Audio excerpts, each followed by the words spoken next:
Pinagtripan lang talaga ako, mga idol. Yan ang sabi nila. Pinagtripan ako dahil nung una hindi ko siya pinapansin, nung una hindi ko siya iniintindi. Nagparamdam siya sa akin, nagtitik siya sa akin nang mahal kita. That time nag-reply ako, di lumipad dahil nag-expired yung load ko. Todo yung paramdam niya, todo yung bigay niya, effort niya, ko siya pinapansin, sabi nung nagkwento sa akin. Pero nung pinansin ko siya, pumatol na ako sa kanya, siya itong lumayo. Siya itong ayaw magsalita, siya itong parang nabastos mo siya, parang binastos mo. Parang siya yung biktima eh. Pagkatapos kanyang paglaruan, pagkatapos kanyang pinagtripan, ngayong nandoon ka na, siya ngayon tong atras, siya ngayon tong hindi namamansin, siya tong lumalayo. Ayaw na nga magpakita, no? Parang bakit ganun mga babae, ha?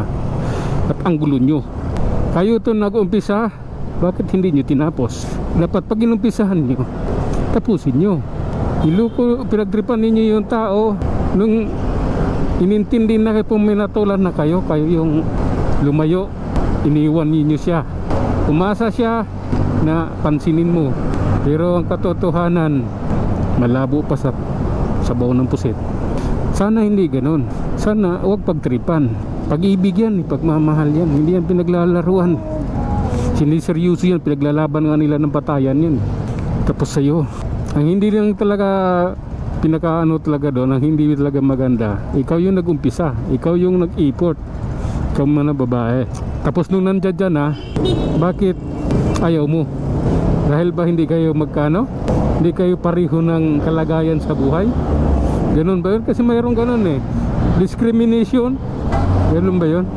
Sana sa pag-ibig, sana pantay, pero sa tingin ko hindi. Palaging may lamang, lalo yung may pera, lamang siya lagi. Pag siya na argabyado mo, ikaw yung may kasalanan sa lahat. Kung siya medyo nasaktan mo, ikaw yung sayo ang sisi sa lahat. Sana mabago ang paningin ng ganyan.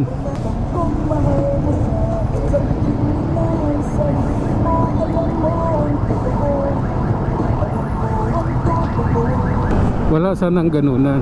Nung una dahil kaya lang naman di kanya pinapansin, dahil natatakot siya sa kalagayan niya at sa yung kalagayan. Ika nga background, family background, maganda yung background mo, siya hindi. Tapos yan, pagkatapos niyang umibig sa'yo, saka mo siya iniwan, saka mo siya layuan. Ang unfair ng mundo, di ba? Sana wag lang puro trip-trip, seryosohin din. Dahil ang pag-ibig hindi nakukuha sa pag-trip-trip eh. Hanggang sa muli mga kaibigan.